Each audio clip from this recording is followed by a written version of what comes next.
Mar si Semar gandula hejo rata bumuyung aing aya tanyakeun aing eueuh tanyakeun si Wayang Sari rat kaburat kaputer kaputer atina wong sajagat buana kabeh.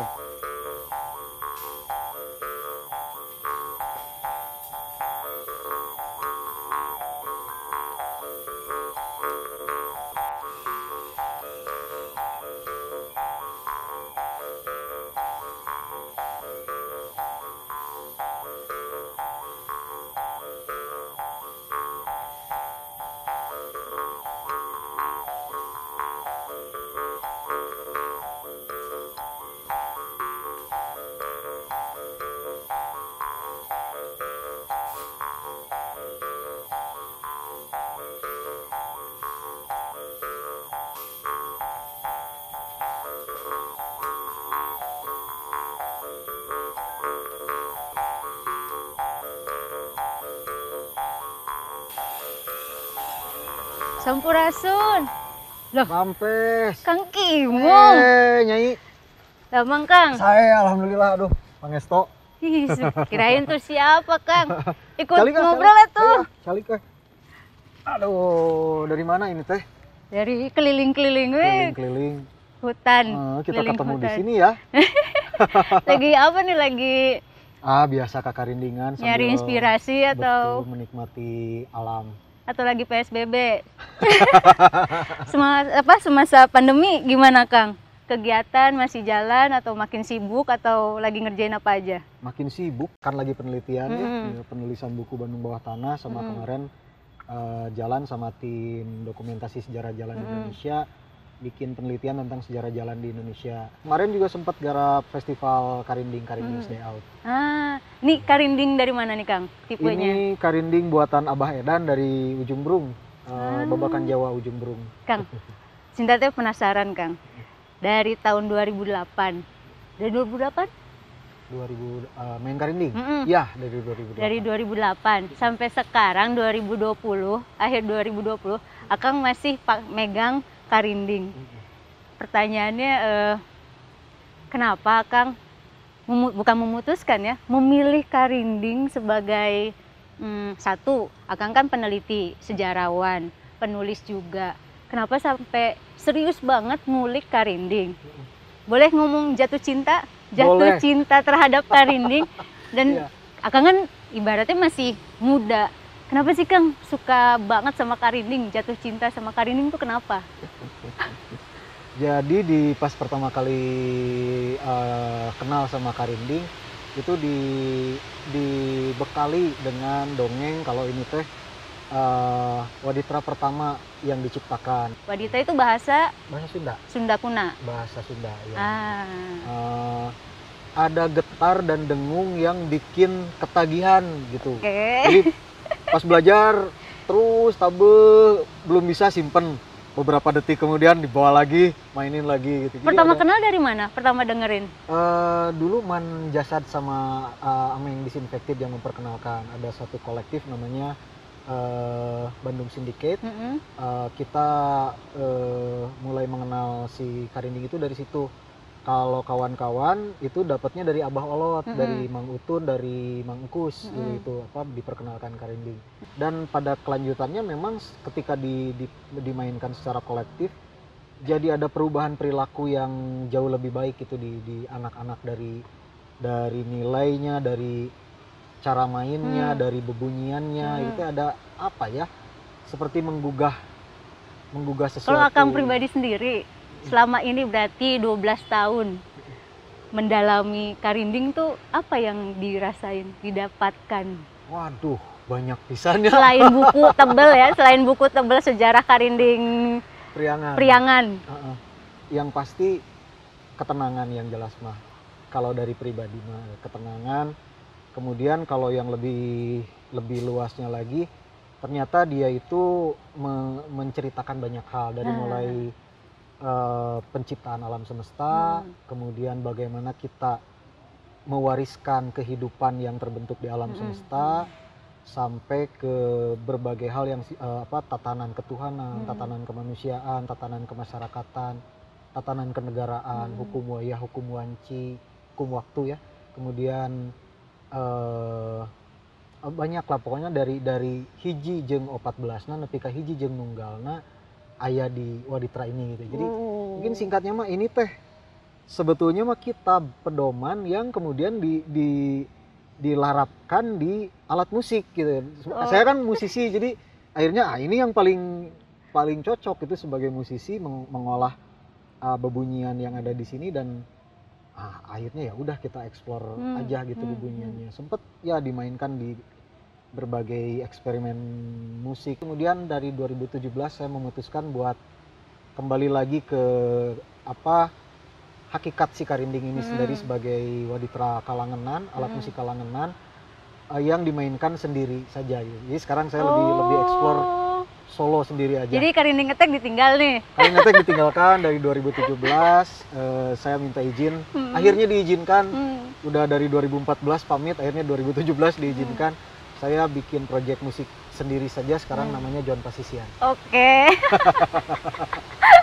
Kang, di karinding kan sebagai alat musik instrumen. Nah, apakah ada hubungannya dengan tradisi lisan? Wah, banyak sekali. Contohnya apa, Kang?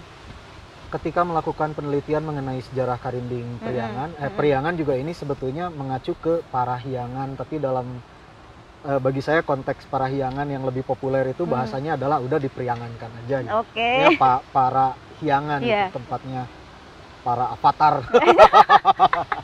Gitu. Jadi orang yang dekat dengan alam, yang dikasih mandat untuk mengelola alam gitu di situ teh konteksnya. Dalam perjalanan penelitian karinding ini saya mempelajari beberapa naskah.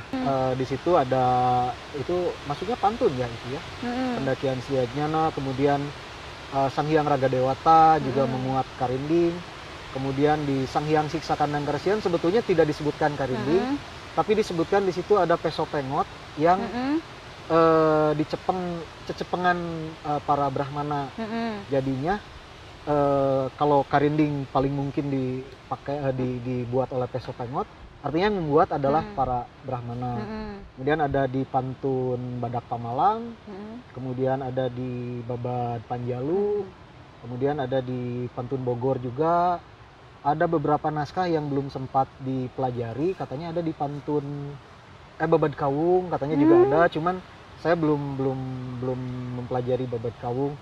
Ada di berbagai pantun lain yang sebetulnya itu adalah dari tradisi lisan awalnya gitu. Itu yang kemudian sangat bersinggungan dengan si karinding. Jadi si karinding mah jadi konten dari sejarah lisan tradisi lisan yang disampaikan oleh para maestro leluhur kita sebagai kisah, ajaran, pedoman yang diwariskan secara turun-temurun. Salah satunya yaitu ada si karinding itu menyebutkan. Dari sekian banyak tradisi lisan, dari pantun, ya bentuk-bentuk atau jenis-jenis atau tipe-tipe dari puisi yang dia jadi tradisi lisan, Akang paling suka apa nih? Pantun sih ya, pantun itu karena dulu ketika memulai eksperimentasi si karinding di tahun 2008-2009 yang dekat itu adalah pantun, Mang Ayi Waitok gitu kan. Kita jadi belajar mengenai pantun, terus toleat, karena kan toleat juga kemudian dijadikan salah satu alat musik yang termasuk ke dalam ensemble-nya karinding. Kang, tadi Akang nyebut dampak dari karinding atau hal-hal yang membuat Akang tertarik sama karinding itu ada dua, getaran dengan dengung. Nah, itu ada filsafat atau falsafahnya sendiri nggak sih, Kang? Yang tadi itu yang menceritakan tentang penciptaan alam semesta. Jadi orang Sunda sapuk setuju kalau alam semesta ini terbentuk dari dentuman besar. Nah, cuman lebih jauh lagi diceritakan ke alam sebelumnya, yaitu ada alam kosong, awagung, rom enong, margana enong. Apa tuh, Kang? Di situ teh alam kosong nggak ada apa-apanya, itu dicerita Batara Guru. Nah, kemudian si alam kosong ini terjadi getar yang melahirkan suara dengung laksaketi mangrebu soratawon. Dan terjadilah kehidupan yang harus dikelola oleh makhluk yang lahir di kehidupan itu. Nah, karuhun-karuhun kita, leluhur-leluhur kita mencoba untuk mendekatkan diri ke awal mula penciptaan gitu untuk memelihara kehidupan ini, yaitu getar dan dengung tadi. Makanya kemudian sebelum terbentuk apapun, mereka mengolah getar dan dengung itu dari tubuhnya. Dan ternyata ketahuan ada bunyi dengung dalam tubuh itu. Yang paling familiar mungkin konsonan dan eng. Kalau kita secara repetitif om cobain gerak ada getar kan di sini ya.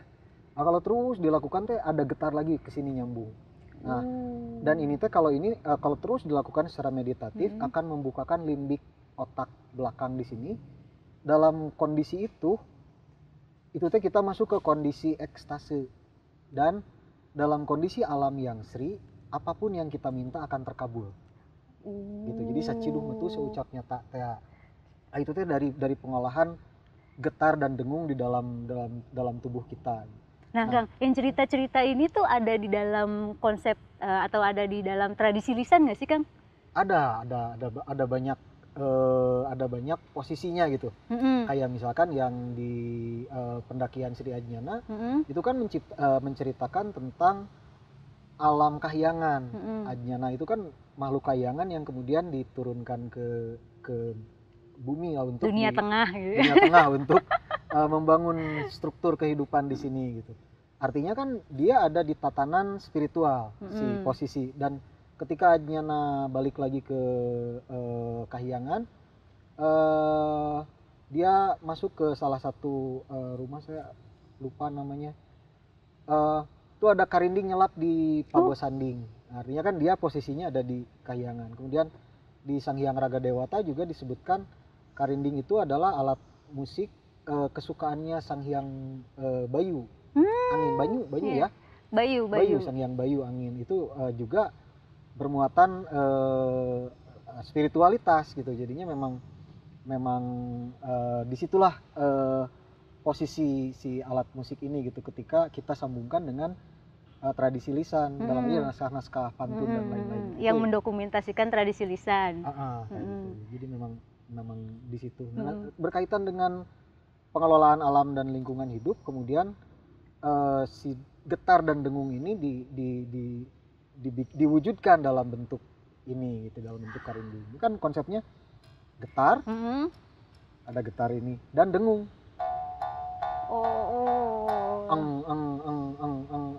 Gitu. Dan alat musik yang ada itu biasanya ada nilai spiritualitas. Karinding, angklung, calung, jentreng, tarawangsa. Spiritualitas itu contoh-contoh upacara atau ritualnya dalam kegiatan-kegiatan apa? Dalam semua kehidupan keseharian. Itu secara ibadah secara personal atau kolektif? Ada yang personal, ada yang kolektif. Contohnya apa, Kang? Orang-orang di tradisi pertanian, dari mulai bangun tidur mau ke sawah, kemudian memulai pertanian sampai pertanian selesai, itu semuanya ada mantra-mantra yang diucapkan lah, dilafalkan. Kalau dalam konsep Sunda, mantra tuh bahasa ininya, istilah lainnya apa, Kang? Jangjawokan ya. Wah, itu salah satunya. Jangjawokan artinya apa, Kang, kalau secara kebahasaan gitu? Jangjawokan itu dalam berbagai literatur yang saya pelajari, itu berkaitan dengan doa, keinginan kita untuk memohon perlindungan, kemudian kekuatan, kemudian kelancaran, berbagai hal yang doa lah yang mengiringi semua keseharian kehidupan kita gitu. Lebih ke situ. Jangjawokan berarti ada isi dari Jangjawokan adalah mantra-mantra. Ya, salah satunya puisi itu kan, karena kan berima gitu kan. Dan memang kalau kita melafalkan sesuatu tanpa yang ada rima dengan yang tanpa rima, akan jauh lebih enak yang berima gitu, lebih sampai lah gitu ya.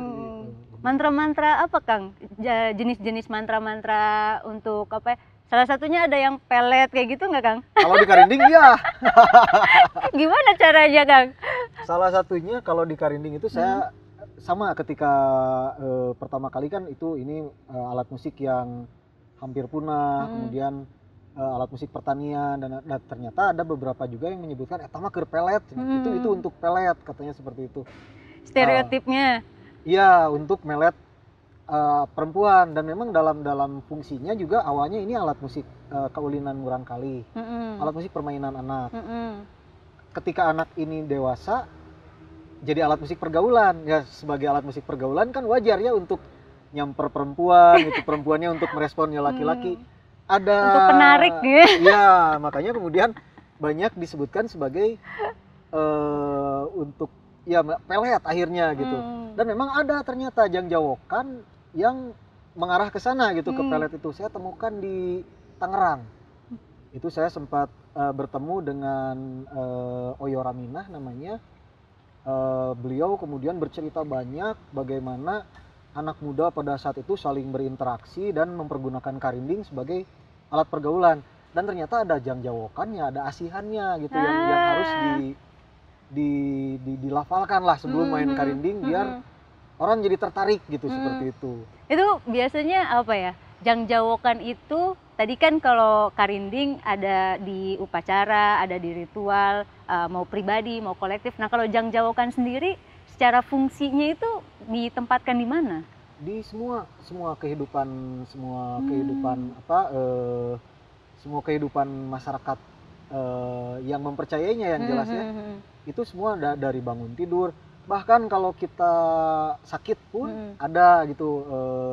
Mungkin dulu kalau kita luka jampe-jampe harupat gera gede gera lumpat. Nah, itu kan ada rima ya, jampe-jampe harupat gera gede gera lumpat. Nah, itu terus ditiup lukanya, wah, tiba-tiba jadi sehat aja, jadi nggak sakit lagi. Nah, itu kan apa ya? Itu termasuk ke dalam aji-aji itu. Banyak sebetulnya ajian-ajian lain yang memang berkaitan dengan hal-hal tersebut gitu. Di masa sekarang kalau ada anak-anak muda yang pengen dengar, pengen lihat soal jangjawokan, soal pertunjukan karinding atau ritual-ritualnya juga di mana, Kang? Udah sangat jarang ya kalau sekarang ya. Mungkin kalau di budaya pop lebih banyak di musik-musik yang repetitif gitu, dan kata-katanya memang sudah jarang dieksplorasi lagi, lebih ke bebunyian-bebunyiannya mungkin kalau sekarang. Kalau tradisi lisannya sudah semakin jarang untuk dieksplorasi lagi gitu. Sebelum tahun 2017 kan Akang sering berkolaborasi nih dengan musisi pop, dengan boleh nyebut musisi pop atau musisi sekarang. Nah, itu kan salah satu upaya untuk memperkenalkan alat musik karinding dan teman-temannya lewat Karinding Attack. Nah, tapi secara konteks atau secara teks, misalnya di situ ada kalimat-kalimat dalam mantra-mantra di jangjawokan gitu, itu masuk juga nggak? Di karinding. Kalau di karinding enggak sih ya, kalau dari tahun 2008 ke sini saya kira enggak. Dan karinding itu kan enggak susah gitu kalau kita nyanyi sambil main karinding.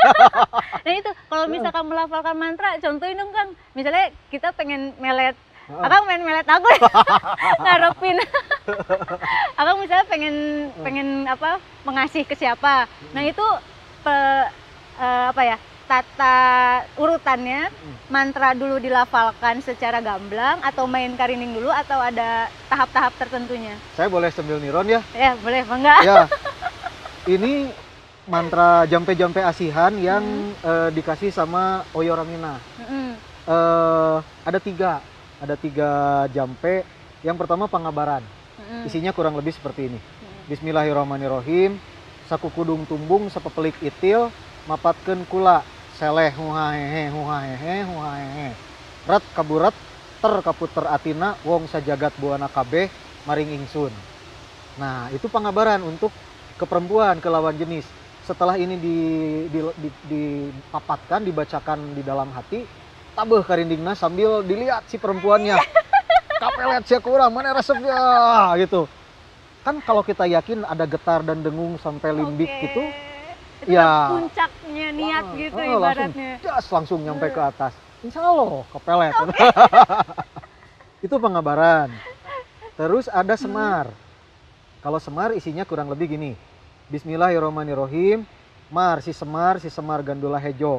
Rata gumuyung, aing aya tanyakeun, aing eueuh tanyakeun si wayang sari. Ret kaburet, kaputer atina, wong sajagat buana kabeh. Kalau itu untuk pergaulan, agar kita diterima di lingkungan baru. Kayak gitu, barulah tabeh karindingnya. Gitu kan. Itu hanya sedikit ya. Ini yang dari sekian banyak jenis atau dari sekian banyak tipe atau mantra. Ya, dan ini juga jampe-jampe ini tidak hanya diucapkan, ada tatanan yang harus dilakukan juga. Nah itu. Nah kalau yang disebutkan sama Oyo itu harus ditulis. Nah dia awalnya kan dibaca dan harus ditulis. Nah ketika ditulis kan pada akhirnya jadilah naskah gitu. Nah itu. Dan itu teh syarat harus ditulis. Kemudian masih dilakuin sama siapa tadi? Abah Oyo.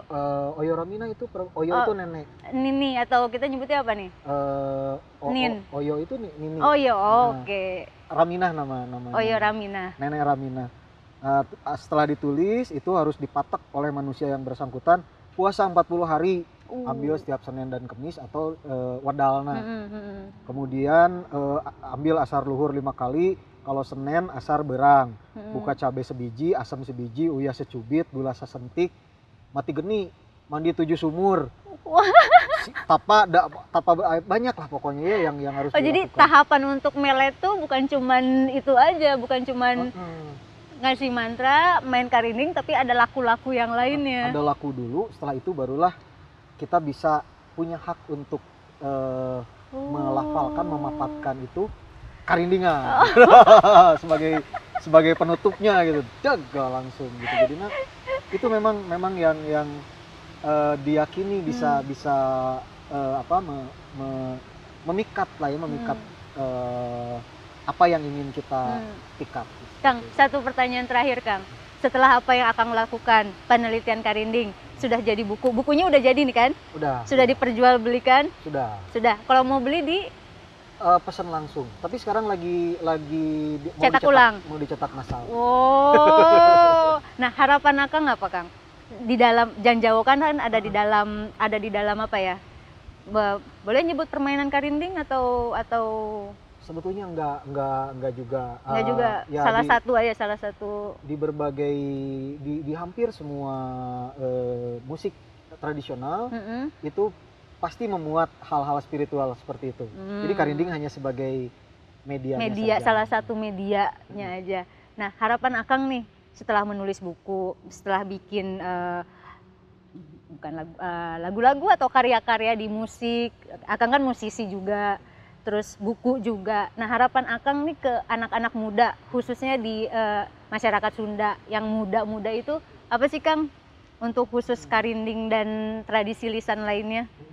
Nah, saya tuh mempelajari tentang Janjawokan ini terutama dari berbagai literatur yang sudah dituliskan oleh para maestro sebelumnya. Maestro atau karuhun nih? Para sejarawan, para filolog, para ahli bahasa Sunda, Pak Yi Prosidi, Pak Edi Sediawati, Pak Edi Ekajati, Pak Yus itu, Pak Yakub juga, Pak Yakub Sumarjo.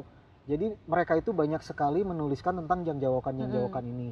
Nah, tapi kan hanya di zaman sekarang itu hanya berakhir di buku itu gitu. Nah, sekarang ini kan dengan bergulirnya globalisasi gitu ya di kalangan budaya pop, terus ada kerinduan untuk mengeksplorasi kearifan lokalnya, tanah air, musik-musik tanah airnya. Harapan saya teh pengen banget si Janjawokan, terus tradisi lisan yang sudah dituliskan itu pengen ditampilkan dalam berbagai eksperimen musik yang baru gitu. Aliwahana. Ya, dialiwahanakan gitu. Taruhlah misalkan Botol Smokers bikin soundscape, isinya itu gitu. Ada itu kan musiknya lebih diterima ya oleh anak-anak muda gitu. Atau misalkan Burger Kill misalkan ada satu ruang part di tengah lagu yang memang melafalkan itu gitu. Untuk kepentingan ini kan kita bisa bekerja dan mereka kan orang-orangnya sangat terbuka gitu dalam misalkan di budaya pop taruhlah homogenik gitu yang terbuka, musiknya jauh lebih terbuka, repetitif gitu kan. Nah, itu mungkin bisa bisa kalau kalau kita ini kita bisa duduk bareng, ada kebutuhan untuk menyampaikan ini ke anak muda melalui budaya pop yang lebih akrab gitu dengan mereka. Harapan teh bisa berkolaborasi semuanya gitu. Dengan itu jadi yang jawokan mungkin nanti akan berubah fungsinya, bukan berubah, mungkin lebih tepatnya bertambah fungsinya selain untuk doa gitu ya, untuk berbagai hal yang sifatnya memperkuat diri kita untuk mencapai meraih keinginan kita, juga ada fungsi lain yang berkaitan dengan yang lebih profan ya, yang lebih populer dan akhirnya tersampaikan gitu. Apa yang sudah dirintis, karena kan kalau sudah tren pasti mereka akan mencari akarnya kemana gitu, seperti itu ya. Ya pengen ada upaya-upaya untuk melakukan eksperimen-eksperimen itu sebetulnya. Amin, semoga terlaksana. Kang, mau dong dengerin Kang. Apanya? Dengerin Karinding lagi mainin. Mainin lagi? Mainkan ya. Tapi menari. Aduh. Kok bisa Kang? Mainkan saja ya. Mainkan saja. Okay.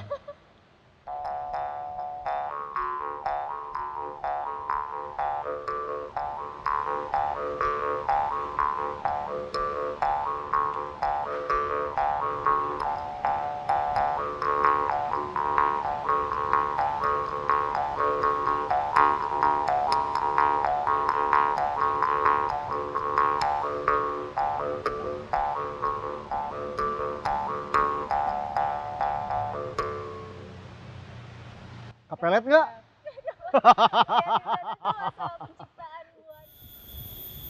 Bismillahirrahmanirrahim. Banyu kukus, banyu nuus, banyu herang kajayaan. Hayu lembur, urang unuh, hayu lemah, urang lempang. Lembur kari kurungna, lemah kari ragana, manusa kari rupana. Suka hurip, suka watir, suka jeung pangucapna. Rat kaburet, ter kaputer atina, wong sajagat buana kabeh, maring ingsun. Saya belajar banyak dari Kang Kim tentang proses penggalian dan mengkaryakannya. Buku-buku yang super tebal hasil karyanya menginspirasi saya bahwa melihat sesuatu, melihat sejarah masa lalu, melihat cerita-cerita masa lalu, itu bisa menjadikan sebuah cerita-cerita yang diwariskan kepada penerus-penerus kita atau teman-teman kita sendiri.